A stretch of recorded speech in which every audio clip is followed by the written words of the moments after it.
Welcome to only IAS. स्वागत है आप सभी लोगों का प्रीलिम बूस्टर न्यूज डिस्कशन में। आज है 23 दिसंबर 2021। तो आइए देख लेते हैं कि ऐसे कौन से इंपॉर्टेंट आर्टिकल्स हैं जो आज हम कवर करने वाले हैं। उसके पहले ये जानकारी है प्रारंभ 4 और सीएसएम कोर्सेज के बारे में। Additionally PSIR optional, geography optional और हिंदी लिटरेचर ऑप्शनल, ये सभी कोर्सेज आप नो कॉस्ट ईएमआई में अवेल कर सकते हैं 25 दिसंबर तक। नो कॉस्ट ईएमआई का मतलब ये है क्योंकि जब आप ईएमआई लेते हैं तो आपके कोर्स की फीस थोड़ी बढ़ जाती है, लेकिन नो कॉस्ट ईएमआई में आप अपनी सेम फीस को इंस्टॉलमेंट में पे कर सकते हैं। कोई जानकारी चाहिए तो गिवन नंबर पे कॉल कर सकते हैं या फिर मेल कर सकते हैं। हमारा फर्स्ट आर्टिकल श्री अरबिंदो घोष जी के बारे में है। हमारे प्राइम मिनिस्टर ने अभी हाल ही में 53 मेंबर्स की एक कमेटी का गठन किया है जो 150th birth anniversary Shri Aurobindo Ghosh ji की होगी, उसे सेलिब्रेट करने के लिए क्या ओकेशंस या क्या प्लान्स बनाए जाएंगे वो इस कमेटी की जिम्मेदारी होगी। इनका जन्म 15 अगस्त 1872 को हुआ था कैलकाटा में।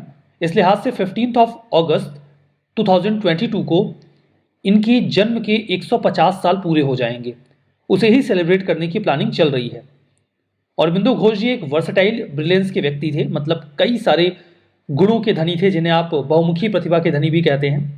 एक बहुत ही ग्रेट पोएट थे, बहुत अच्छे थिंकर थे, मेटाफिजिशियन थे जिनको फिलॉसफी में बहुत ज़्यादा रुचि थी, एक ग्रेट प्रॉफिट थे, पैट्रियट थे, देशभक्त थे और इंडियन नेशनलिस्ट भी थे जिन्होंने जो डिवाइन लाइफ है उसकी जो फिलॉसफी है उसे कैसे स्पिरिचुअलिटी को इनहेंस करके बढ़ाया जा सकता है उसे भी प्रोपाउंड किया था। इतने सारे गुण या विशेषता आप कह सकते हैं अरबिंदो घोष जी के पास हुआ करती थी। फर्दर 1902 से 1910 के बीच का जो समय था उस दौरान इन्होंने इंडिया के फ्रीडम स्ट्रगल में पार्टिसिपेट किया। 1908 में अलीपुर बॉम्ब केस में इन्हें इम्प्रिजन भी किया गया। यद्यपि इनका डायरेक्ट इन्वॉल्वमेंट नहीं था लेकिन आरोप लगाए गए। अच्छा, आप मुझे कमेंट बॉक्स में बताइएगा कि एक्चुअली में अलीपुर बॉम्ब केस था क्या और क्यों सर अरबिंदो घोष जी को टारगेट किया गया। 2 साल बाद वो ब्रिटिश इंडिया छोड़ देते हैं। इंडिया नहीं, ब्रिटिश इंडिया, जहां पर ब्रिटिशर्स का राज हुआ करता था, और पौंडीचेरी जहां पर फ्रेंच जो एम्पायर था उसकी कॉलोनी हुआ करती थी, वहां पे चले गए। वहां पर जाने के बाद उन्होंने अपनी लाइफ को योग और स्पिरिचुअलिटी में पूरी तरीके से ट्रांसफॉर्म कर लिया। वो एक community of spiritual seekers found करते हैं पौंडीचेरी में, जहां पर 1926 में फाइनली अरबिंदो आश्रम अपना फाइनल शेप अवील करता है। लिटरेरी वर्क्स की बात करें तो वंदे मातरम 1905 का इनका एक इंग्लिश न्यूज़पेपर हुआ करता था। Basis of yoga, Bhagavad Gita and its message, future evolution of man, rebirth and karma, Savitri, a legend and a symbol, arts of God, ये सभी इनकी रचनाएं हैं। 5 दिसंबर 1950 को पौंडीचेरी में फाइनली इन्होंने अपनी अंतिम सांस ली। हमारा नेक्स्ट आर्टिकल इंडियन फ्लैपसेल टर्टल के बारे में है। एक माउंटेनियर यानी कि पर्वतारोही और इंटरनेशनल फॉरेस्ट फॉरेंसिक इन्वेस्टिगेटर को एक रेयरली पाए जाने वाली स्पीसीज अल्बिनो इंडियन फ्लैपशेल टर्टल की दिख गई तेलंगाना में। बात करते हैं इंडियन फ्लैपशेल टर्टल की। यह फ्रेश वाटर स्पीसीज है जो साउथ एशिया में मेनली पाई जाती है। वैसे तो ये आपको पाकिस्तान, इंडिया, श्रीलंका, नेपाल, बांग्लादेश और म्यांमार में मिल जाएंगे। बांग्लादेश में आपको इंडस और गंगा नदी का जो ड्रेनेज है वहां पर मिलेंगे। म्यांमार में ये इरावदी और साल्वीन रिवर्स में मिल जाएंगे। फ्लैपशेल टर्टल के बारे में और बातें करते हैं। ये शैलो, क्वाइट यानी कि शांत और यूजुअली स्टैग्नेंट वाटर में रहना पसंद करते हैं।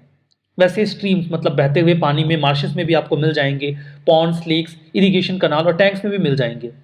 एक्चुअली मैंने ऐसे पानी में रहना पसंद होता है जहाँ पर रेत हो या फिर मड हो, कीचड़ हो, क्योंकि ये उसी में बरो करके रहना पसंद करते हैं और जो ड्रॉट कंडीशन है उसमें भी रहने में सक्षम होते हैं। ये ऑमनीवर्स होते हैं, मतलब कि कुछ भी खा सकते हैं, प्लांट्स एंड एनिमल्स। इनकी डाइट में mainly frogs, shrimps, snails, aquatic vegetation मतलब घास फूस, पत्ते, फ्लावर्स, फ्रूट्स, ग्रासेस, सीड्स सब आ जाते हैं। आईयूसीएन की रेड लिस्ट में ये वल्नरेबल हैं। साइट्स के अपेंडिक्स 2 में हैं और wild life protection act of 1972 के शेड्यूल 1 में। यहाँ पर अब हम बात करते हैं सीड विलेज प्रोग्राम के बारे में। Ministry of agriculture and farmers welfare ने लोकसभा को अभी इन्फॉर्म किया सीड विलेज प्रोग्राम के बारे में, जिसे आप हिंदी में बीज ग्राम योजना भी कह सकते हैं। इसे लॉन्च किया गया है ministry of agriculture and farmers welfare के द्वारा 2014-15 में इसे लॉन्च किया गया था। जैसा कि नाम से स्पष्ट है, सीड और विलेज, गांव में जो किसान हैं उन्हें उन्नत किस्म के बीजों को देने की ये एक योजना है। इसमें फार्मर्स की जो सीड है जिसे वो बोते हैं उसकी क्वालिटी को एनहेंस करने की कोशिश की जाती है। बेसिकली उन्हें अच्छी क्वालिटी के सीड खरीदने के लिए फाइनेंशियल असिस्टेंस दिया जाता है। सीरियल क्रॉप्स के लिए असिस्टेंस 50% का होता है और pulses, oil seed, fodder, green manure crop के लिए ये 60% तक का हो सकता है। 2 फेज में इसे इंप्लीमेंट करते हैं। एक तो डिफरेंट क्रॉप्स के लिए सीड का प्रोडक्शन किया जाता है। अच्छी किस्म के बीजों को पहले तो उगाया जाता है, जिसके लिए देखते हैं कि कौन सी जमीन है जो सूटेबल है। जब बीज उग जाएं तो फिर उनकी प्रोसेसिंग की जाती है। अगर आपने उनको अच्छे से प्रोसेस नहीं किया तो वो अच्छी उपज नहीं देंगे। तो 2 फेजेस में इसके तहत बीजों को तैयार किया जाता है। जैसे कि ये एक सब मिशन है, सीड विलेज प्रोग्राम एक सब मिशन है सीड एंड प्लांटिंग मटेरियल्स का। तो सीड एंड प्लांटिंग मटेरियल जो सब मिशन है ये क्या है? इसका उद्देश्य देखिए, क्वालिटी सीड्स के प्रोडक्शन को प्रमोट करने के लिए इसको लॉन्च किया गया, तैयार किया गया, ताकि एग्रीकल्चर प्रोड्यूस बढ़ाया जा सके। इसमें कई सारे कंपोनेंट्स हैं। जैसे एक कंपोनेंट तो यही हो गया सीड विलेज प्रोग्राम जिसकी अभी हम बात कर रहे थे। इसके अलावा सीड प्रोसेसिंग कम सीड स्टोरेज गोडाउंस बनाना भी इसी का हिस्सा है। National seed reserve, seed production को प्राइवेट सेक्टर में बूस्ट करना, क्वालिटी कंट्रोल, इंफ्रा फैसिलिटीज को डेवलप करना, स्ट्रेंथन करना, इन सभी चीज़ों को इसी सब स्कीम के तहत रखा गया है। हमारा नेक्स्ट आर्टिकल एग्रीटेक कोहॉर्ट के बारे में है। अटल इनोवेशन मिशन, नीति आयोग और United Nations capital development fund UNCDF ने मिलकर लॉन्च किया पहला एग्रीटेक चैलेंज, ताकि एग्रीकल्चर के फील्ड में हम टेक्नोलॉजी का कैसे इनोवेटिव तरीके से इस्तेमाल कर सकते हैं जिससे एग्रीकल्चर को फायदा हो, उपज बढ़े और कॉस्ट कम हो जाए। कई बॉडीज और भी इन्वॉल्व रही। अटल इनोवेशन मिशन तो है ही, नीति आयोग भी है ही और UNCDF तो है ही जिसका नाम हमने पहले भी देखा। इसके अलावा Bill and Melinda Gates foundation, Rabo foundation, इन सभी लोगों ने मिलकर इसे लॉन्च किया।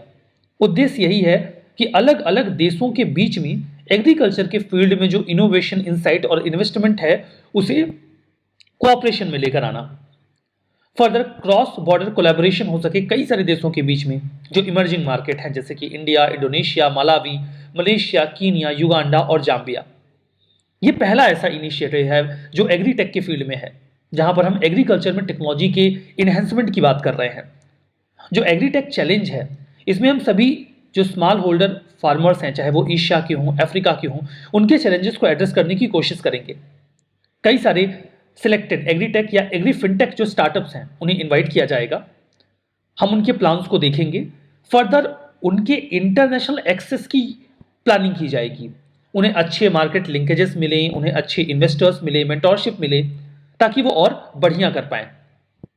हमारा नेक्स्ट आर्टिकल रुपी के डेप्रिसिएशन के बारे में है। इंडिया का जो रुपी है वो डेप्रिशिएट हो रहा है, यानी कि रुपया गिर रहा है। रुपया गिर रहा है, इसका क्या मतलब है? आसमान से गिर रहा है, चल के बटोर लिया जाए? नहीं। रुपए के गिरने का मतलब क्या होता है? रुपए के गिरने का मतलब यह है कि रुपए की वैल्यू कम हो रही है। कॉन्टेक्स्ट ये है कि अभी न्यूज़ में ये आया कि इंडिया की करेंसी 2.2% डिक्लाइन कर गई सितंबर से दिसंबर 2021 के क्वार्टर में। कारण क्या रहा? कारण ये रहा कि दुनिया भर से जो इन्वेस्टमेंट भारत में आया था, लगभग $4 बिलियन का इन्वेस्टमेंट भारत से बाहर चला गया। उसके बाद रुपये डेप्रिशिएट हो गया। अगर $4 बिलियन बाहर चला गया मतलब भारत में डॉलर की कमी हो गई, इसी वजह से रुपया डेप्रिशिएट हुआ। ये कैसे हुआ? करेंसी का डेप्रिशिएशन होता क्या है? करेंसी के डेप्रिशिएशन का मतलब ये होता है कि करेंसी की वैल्यू गिर जाती है। अगर गिर जाती है वैल्यू तो किसी के कंपैरिजन में गिरेगी, किससे हम तुलना कर रहे हैं ये भी देखना पड़ेगा। तो किसके कंपैरिजन में वैल्यू गिरती है? वैल्यू गिरती है डॉलर के कंपैरिजन में। चूंकि डॉलर को एक ग्लोबल एक्सेप्टेड करेंसी माना जाता है तो उसी के कंपैरिजन में उसकी वैल्यू गिर जाती है। अब वैल्यू गिर गई, ये पता कैसे चलता है? रुपी वीक है, कमजोर है, ये कैसे पता चलेगा? जैसे मान लीजिए कि पहले आपको $1 खरीदने के लिए $70 देने पड़ते थे, ठीक है, और अब आपको $1 खरीदने के लिए 76 रुपीज देने पड़ रहे हैं, तो रुपया कमजोर हो गया। कैसे समझ में आ रहा है?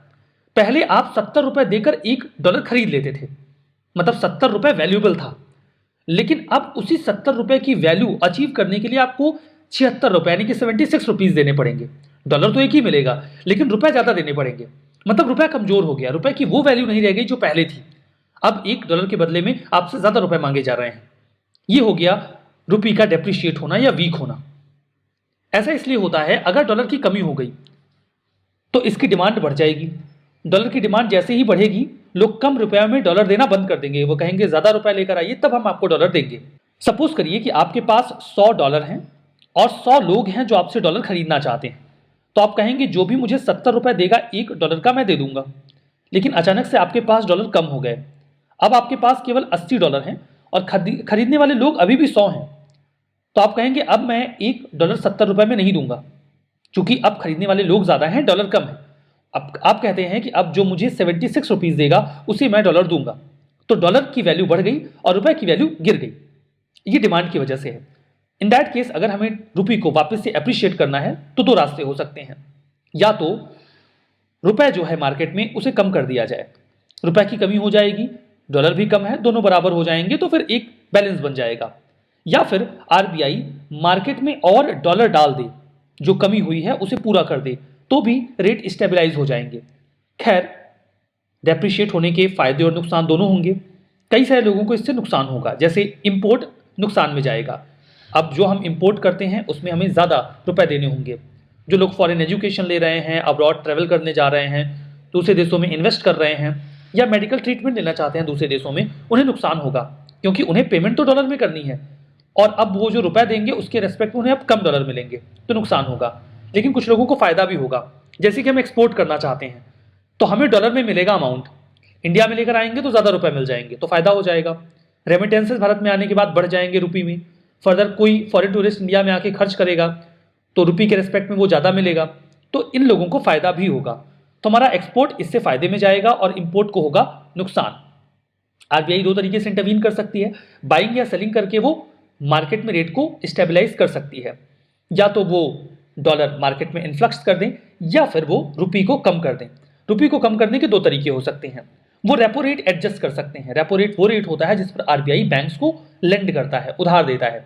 तो अगर आरबीआई रेपो रेट बढ़ा दे तो बैंक कम उधार लेंगे, मार्केट में पैसा कम जाएगा, तो रुपए कम हो जाएगा, तो रुपया धीमे धीमे एप्रिशिएट होने लगेगा। या फिर वो एसएलआर बढ़ा दे। एसएलआर स्टैट्यूटरी लिक्विडिटी रेशियो, जो बैंक्स को जमा करना होता है या उसकी गवर्नमेंट बॉन्ड्स खरीदने होते हैं आरबीआई से। अगर वो बैंक से ज्यादा पैसा अपने पास ले लेंगे तो बैंक के पास कम पैसा बचेगा, मार्केट में कम जाएगा और रुपया एप्रिशिएट हो जाएगा। तो ये तरीके हो सकते हैं। Next article organisation of Islamic cooperation के बारे में है। ओआईसी ने अभी एक मीटिंग में ये डिसाइड किया कि वो ह्यूमैनिटेरियन ट्रस्ट फंड बनाएंगे अफगानिस्तान के लिए, ताकि वहां पर ह्यूमैनिटेरियन एड दिया जा सके। ओआईसी की बात करते हैं, ये दुनिया का दूसरा सबसे बड़ा इंटर गवर्नमेंटल ऑर्गेनाइजेशन है आफ्टर यूनाइटेड नेशंस। 1969 में बनाया गया था। ये मुस्लिम वर्ल्ड की कलेक्टिव वॉइस को रिप्रेजेंट करते हैं ताकि उनके इंटरेस्ट को सर्व किया जा सके। 57 स्टेट्स इसके मेंबर्स हैं। Bosnia and Herzegovina, central African Republic, Thailand, Russian federation और टर्किश साइप्रॉइड स्टेट, साइप्रस का वो हिस्सा जिसको टर्की ने कब्जा रखा है, उन्हें ऑब्जर्वर स्टेटस दिया गया है। हेडक्वार्टर्ड है सऊदी अरेबिया के जद्दा में। इंडिया इसका मेंबर नहीं है, यद्यपि 2019 में इंडिया को इसके 46 सेशन में गेस्ट के तौर पे इनवाइट जरूर किया गया था। Humanitarian trust fund for Afghanistan, इसे इस्लामिक डेवलपमेंट बैंक के तहत बनाया जाएगा ताकि अफगानिस्तान में इकोनॉमिक एड दी जा सके। अफगानिस्तान में इकोनॉमिक क्राइसिस चल रहा है after the reign of Taliban. वहाँ के लोगों को काफ़ी दिक्कत हो रही है। अगर ये बन जाता है ट्रस्ट फंड तो अफगानिस्तान को फंड की एक्सेस मिल जाएगी और इकोनॉमिक कोलैप्स से अफगानिस्तान बच जाएगा। हमारा नेक्स्ट आर्टिकल आर्टिकल 31D के बारे में है। अभी लोकसभा में सवाल पूछा गया था गवर्नमेंट से कि क्या हमारे यहाँ एंटी नेशनल इस वर्ड को डिफाइन किया गया है। तो गवर्नमेंट ऑफ इंडिया ने क्लियर किया कि एंटी नेशनल इस वर्ड को किसी भी लॉ में डिफाइन नहीं किया गया है, यद्यपि इस संबंध में एक डेफिनेशन पहले हुआ करती थी। 1976 में जब 42nd अमेंडमेंट लेकर आई थी इंदिरा गांधी जी, तो उन्होंने आर्टिकल 31D ऐड किया था, जिसके तहत एंटी नेशनल इस वर्ड को डिफाइन किया गया था। यद्यपि इमरजेंसी के खत्म होने के बाद जब जनता सरकार आई और वो 43rd अमेंडमेंट एक्ट लेकर आए 1977 में, तो उन्होंने सबसे पहले आर्टिकल 31D को रिपील कर दिया। तो मतलब पहले एंटी नेशनल इसे डिफाइन किया गया था कॉन्स्टिट्यूशन में, लेकिन बाद में हटा दिया गया। तो राइट नाउ हमारे किसी भी लॉ में एंटी नेशनल इस वर्ड को डिफाइन नहीं किया गया है। कई सारे क्रिमिनल लेजिस्लेशन हैं या जुडिशियल प्रोनाउंसमेंट हैं जहां पर अनलॉफुल या सबवर्सिव एक्टिविटीज को डिफाइन किया गया है, बताया गया है कि वो क्या है। जिसे देश की यूनिटी या इंटीग्रिटी को खतरा है। मोरलेस ये मामला स्टेट्स का होता है, पब्लिक ऑर्डर और पुलिस उनकी जिम्मेदारी है। तो ऐसा कोई इशू आता है तो वही देखते हैं कि क्या कोई ऐसी एक्टिविटी हो रही है जो देश की यूनिटी या इंटीग्रिटी को खतरा पहुंचाती है। रिवीजन करते हैं। इंडियन फ्लैपसेल टर्टल IUCN की रेड लिस्ट में इंडेंजर्ड है, गलत है, वल्नरेबल है। सर अरबिंदो घोष, पौंडीचेरी में इन्होंने community of spiritual seekers establish किया। 1926 में यही अरबिंदो आश्रम में परिवर्तित हो गया, that's true. Seed village programme ministry of agriculture and farmers welfare का इनिशिएटिव है, दैट्स ट्रू। करेंसी डेप्रिसिएशन, जो लोग इंडिया से इंपोर्ट कर रहे हैं उन्हें फायदा होगा, गलत है, उन्हें नुकसान होगा, क्योंकि अब उन्हें जो डॉलर में पेमेंट करनी होगी उसके लिए ज्यादा रुपए देने पड़ेंगे। Organisation of Islamic cooperation, India इसका मेंबर है, गलत है, इंडिया इसका मेंबर नहीं है। आज का सेशन यहीं पे समाप्त करेंगे। बहुत बहुत धन्यवाद।